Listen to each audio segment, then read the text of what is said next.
This video is sponsored by Wizards of the Coast. We partnered together for this special episode to celebrate the release of Double Masters 2022. Advertising on this episode are my two affiliates, Card Kingdom and Coalesce Apparel and Design. Go to cardkingdom.com/studies to pick up some of your favorite reprints from Double Masters, then head to Coalesce for Rhystic Studies shirts, hoodies, and stickers.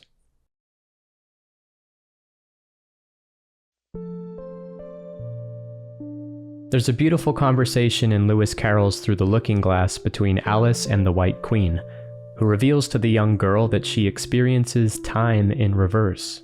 She then displays her ability to remember events that have not yet happened, confusing poor Alice, who laments that she can only recall the past.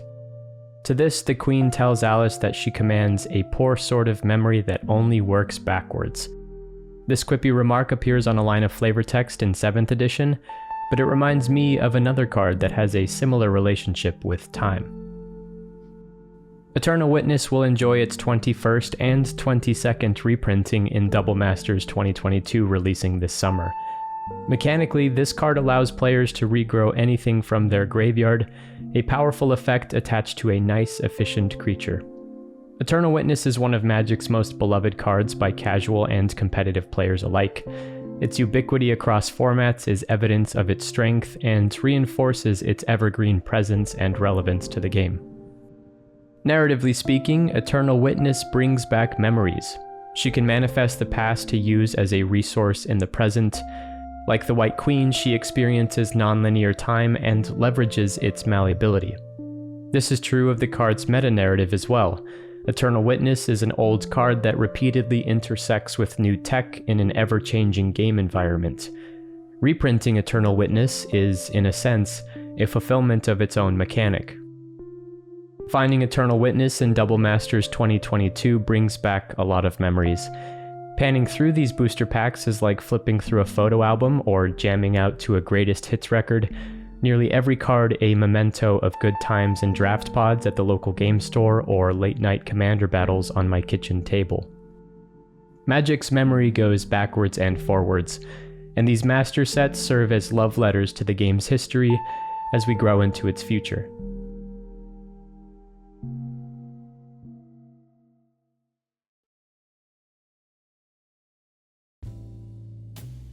A new concept was born on September 10, 2007 with the release of Masters Edition, a digital-only booster set of 195 cards printed before Mirage and available exclusively on Magic Online. Designed with 10th edition and limited play in mind, these cards revived the imagery of a pre-modern game by maintaining their original artwork nestled into old card frames. Former brand manager Worth Wolpert, as quoted in Frank Karsten's article titled True Mastery, stated that Masters Edition would offer a bunch of nostalgic cards that people recognized as cool and fun from their Magic playing past, a line that captures this product's core identity still today. As an aside, I find it charming to read these old articles online. Their paragraph breaks automatically populate with the latest versions of the cards in question, a lovely collision of the past with the present. Masters Edition received 3 digital-only sequels before finally arriving in paper. Modern Masters, released in the summer of 2013, was a smash hit and opened up a significant new space in the supplemental product line. I remember the excitement surrounding this set, the thrill of hunting for high-value reprints like Dark Confidant and Tarmogoyf and Blood Moon and the Sword Cycle, the delight of seeing these cards reimagined with new illustrations wrapped in the 8th edition card frame. Modern Masters was a huge deal. Every booster guaranteed 1 foil, and the concept set the bar for future master sets as an elevated draft and pack opening experience. Like its digital predecessors, Modern Masters received 2 sequels and widened its scope to address the game's oldest formats. Meanwhile, Magic Online continued in the tradition with Vintage Masters in 2014, which brought the Power 9 to the platform for the first time with newly commissioned artwork by some of the game's strongest painters. The 5 Moxen by Volkan Baga, Black Lotus by Stephen Belladin, Ancestral Recall by Ryan Pancoast, all masterpieces and fitting complements to cards of equal caliber. Inspired by this set, Eternal Masters released in June 2016 and was designed to support legacy and vintage in paper. Force of Will, Mana Crypt, Necropotence, an ensemble of heavy hitters appeared once more, solidifying the master sets as cachets for powerful cards rocking a fresh new coat of paint. R&D expanded the line further in November 2017 with Iconic Masters, which released itself from any specific format in favor of a thematic approach to its design. Masters 25, Ultimate Masters, and Double Masters followed in suit, each set headlined by some of the game's most historically coveted cards. Over the years, 3 elements have emerged as mainstays of the Masters line. Cards in these sets must be powerful, they must be stylish, and they must evoke nostalgia in order to heighten the experience of opening a booster pack. Double Masters 2022 keeps with these traditions developed through nearly 10 years of iteration, and ups the ante across all fronts. Dominating and format-defining cards like Wrenn and 6 are presented here with 2 illustrations, the original by Chase Stone and a new alternate by Donato Giancola. The same treatment is applied to many of the more high-profile cards. Draft boosters reflect the set's namesake. Each pack contains 2 foils and 2 rares, as well as a chance at borderless versions of these cards at every rarity. Foil-etched and textured foil variants found in collector's boosters furthers the possibilities of customization and flair. Power, style, and nostalgia. If ever there were a creature in Magic that embodied each of these qualities, the 3 Eldrazi Titans reigning from the Blind Eternities might have my bid. I pulled a Kozilek Butcher of Truth from one of my draft packs, and it took me back to another era in Magic, one in which summoning monstrous Lovecraftian horrors represented the pinnacle of what was possible on a creature. Rise of the Eldrazi had a very simple development goal: find the ceiling. Ambitious mana costs allowed designers to remain unbridled in the card files, and mana producers were abundant and limited to help players live the dream. Casting Kozilek Butcher of Truth or Ulamog the Infinite Gyre feels as cool as it sounds, your inner child brimming with terrific glee upon resolution. A gently transparent text box combined with a floating card frame reinforced the Eldrazi's cosmic grandeur. Even their signature mechanic, Annihilator, delivers on their destructive presence. What a name, Annihilator. All 3 of these baddies can single-handedly win you a game of Magic, but Emrakul the Aeons Torn has become the de facto titan atop the Eldrazi hierarchy. Since her debut 12 years ago, she has wreaked havoc and become the boogeyman of all the game's creatures. Pairing her with cards like Show and Tell and Through the Breach makes for an apocalyptic wine and cheese combo, a legacy staple that received a nod in the Ultimate Masters artwork by Randy Vargas. She earned a lovely new portrait, tentacles and all, on the borderless and textured foil variants in this set. Kev Walker painted this piece, a legendary illustrator who has been with the game since Mirage in 1996, and holds the crown for the most commissions in Magic history, 460 cards and counting. Hats off to Kev Walker. He is forever among my favorite painters in fantasy realism. The borderless version of Coiling Oracle also showed up in one of my packs. This one is special. Richard Kane Ferguson returned in Double Masters 2022 to paint 5 new cards. His legacy is tied to Dakkon Blackblade from Legends, which was revisited with Dakkon Shadowslayer in Modern Horizons 2, as well as Blackblade Reforged from The List, all illustrated by Ferguson. Bloodbraid Elf and Terminate appeared too, both with new imaginings by Paolo Parente, who last worked with Magic in 2009. The new Phyrexian Altar was painted by Pete Venters, whose first commission was in Antiquities, but the deepest cuts go to Seeker of the Way and Dimir Aqueduct by Douglas Schuller and Mark Poole, respectively. Alongside Dan Frazier and Mark Tadine, these illustrators were present and working at the very beginning in Alpha. As was Drew Tucker, whose 3 new commissions are as ethereal and haunting as his earliest works. This Forbidden Orchard is spectacular. Paying tribute to veteran artists adds a sentimental touch to the texture of this set. It is a respectful nod to the game's origins and to those whose hand was vital in shaping its visual identity. Once again, the past and present intermingle. Consecrated Sphinx by Mark Zug also plays with the axis of time. Not only did Zug receive the commission to reimagine his same character from all those years ago, but the Sphinx itself seems to be from a pre-Phyrexian world. The flavor text of Blessed by the Lands of Winter plays off the original printing of Blessed by the Hands of Jin-Gitaxias, which was modified to A Curse is just another name for an unwanted blessing in the standard frame reprint. This new painting is easily my favorite of all the versions, but I am a bit partial to owls, as it were. And how about this interplay between Young Pyromancer and Seasoned Pyromancer, both by Steve Prescott? We find the boy as he's discovering his affinity for the flame, then later the man as he harnesses it completely. These paintings are a narrative mirror of Cynthia Shepard's works, which also appear in the set. I mean, do you see how much fun the art directors and creative writers are having right before our eyes here? Their Easter eggs are abundant, hidden in the smallest of details. Now, the Vorthos within me could harp on and on about such poetics, but Magic has just as much a vibrant history of high-level gameplay moments as it does world-building flourishes. My booster packs also brought back memories of stark competition, like when Shahar Shenhar fired off 4 bolts in the blue-white-red control mirror to win his game out of thin air. Good game! Shenhar then found himself on the brink of elimination from the World Championship, pitted against Reed Duke's army of slippery bogles suited up with auras galore. And here comes an Umbra. More cards. Just an engine of doom. Duke hammered out his first 2 wins on the back of Rancor and Hyena Umbra, tearing through the red zone with a force capable of rivaling the Eldrazi. In smash.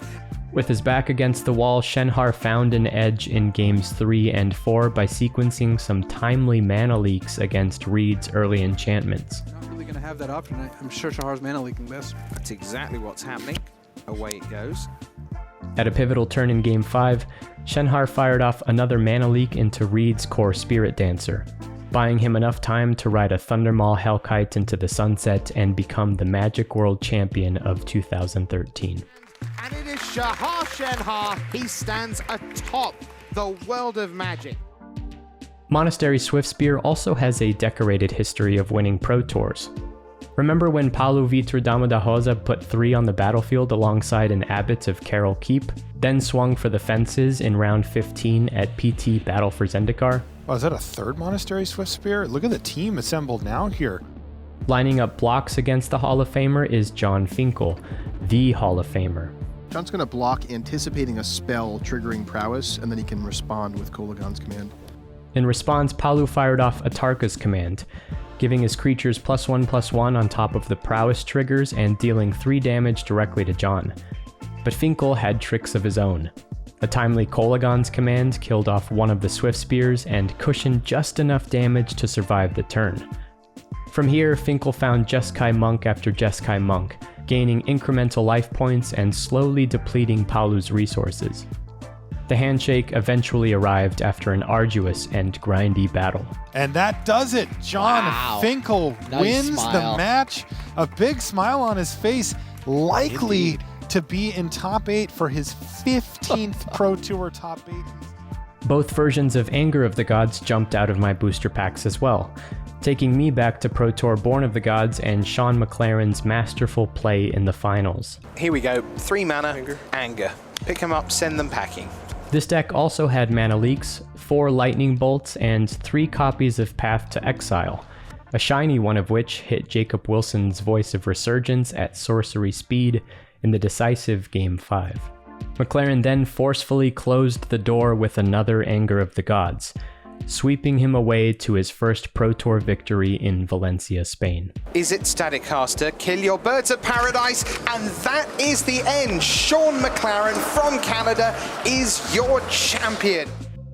Finally, among my most powerful acquisitions from this booster box was Liliana the Last Hope. Her debut in Eldritch Moon corresponded to her appearance in 2 deck lists in the top 8 of that respective Pro Tour.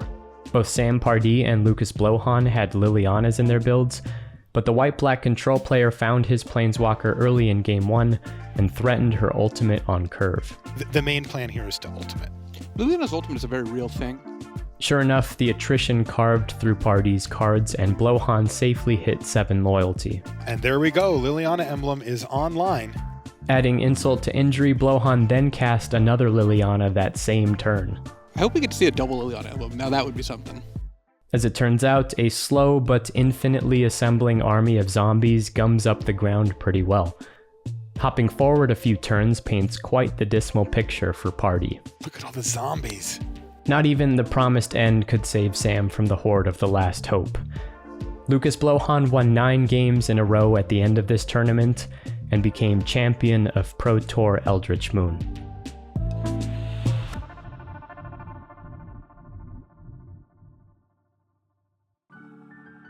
Memory is central to Magic. Memory is woven into the architecture of its products. It is the through line that ties all of these cards together. Unlike previous Master sets, there is no front-facing theme here, other than arbitrarily leaning into 22 as an emblem of the doubling gimmick. As a result, Wizards had total freedom in their card selections, and they entrusted players to fill in the spaces between with their own memories of playing the game. Instilled into every card in these booster packs is a story, and collectively they tell a fragmented history of a game nearly 3 decades in the making. A few of the set's more innocuous cards caught my attention while opening these packs. Each of them relate directly to memory. The first was this Borderless Unearth, whose new flavor text reads, "Don't dig up the past if you're not prepared for the consequences." The romantic in me knows this sentiment all too well, but I believe the same lesson could also be applied to reprint sets as a whole. There is no guarantee that players will catch all the in-jokes or celebrate the new illustrations, especially when certain cards have become so deeply synonymous with their original printings. There is also no guarantee that these cards will synergize in the context of a new draft environment. Designers are certainly intentional when crafting the archetypes, but almost inevitably, players' past experiences will influence and disrupt their future decisions. Sometimes the all-star team ultimately has no chemistry. Grapple with the Past is another card with its own temporal narrative. 11 years ago, Howard Lyon painted a young girl from Gavony making a wish by tossing a coin into a well. After Emrakul invaded Innistrad, we found the same girl presumably transformed into an Eldrazi monstrosity, her tentacles diving back to retrieve her long-lost teddy bear. Magic has always enjoyed this kind of self-referential storytelling, and this one sticks with me as exemplary of that concept. Finally, I was delighted by this new illustration on Thoughtscour.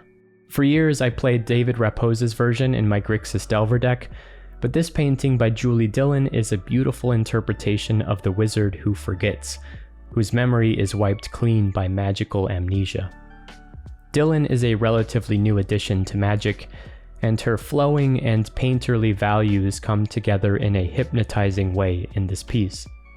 It is a lovely painting. Unearth reminds us to be careful when playing with memories, but I had so much fun opening all these packs and touring this museum. So many cards have stories worth telling, so many of them remind me of the good people I've met playing this game.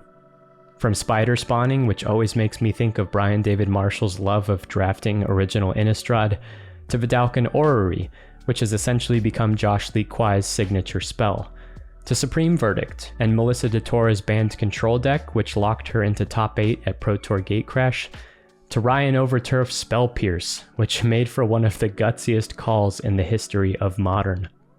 In these cards, I find portraits of distant acquaintances and close friends. I also find glimmers of Magic's growth over the years. Child of Alara is a totem of the early days of EDH, when 5-color legendary creatures came at a premium. Potting up against these decks meant that you never knew what you would be up against. This commander represented anything from a pile of staples to mono-wall tribal. Psychic Symbiont and Wingsteed Rider were absolute draft bombs in their respective limited environments. I won many a prize pack by riding the wings of these two flyers. And cards like Pithing Needle and Rampant Growth are special reminders of my own work, of how far I've come since starting the channel nearly 10 years ago. And the list goes on. Eternal Witness brings back memories. I'll be keeping this copy as a memento. She'll make for a great addition to the photo album.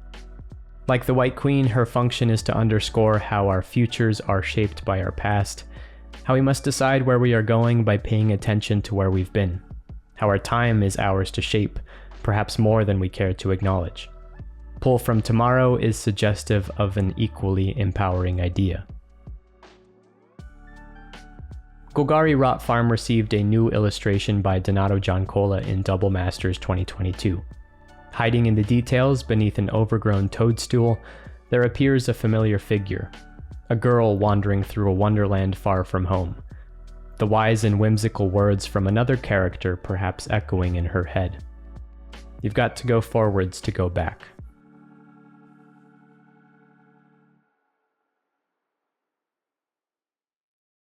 This episode was sponsored by Wizards of the Coast.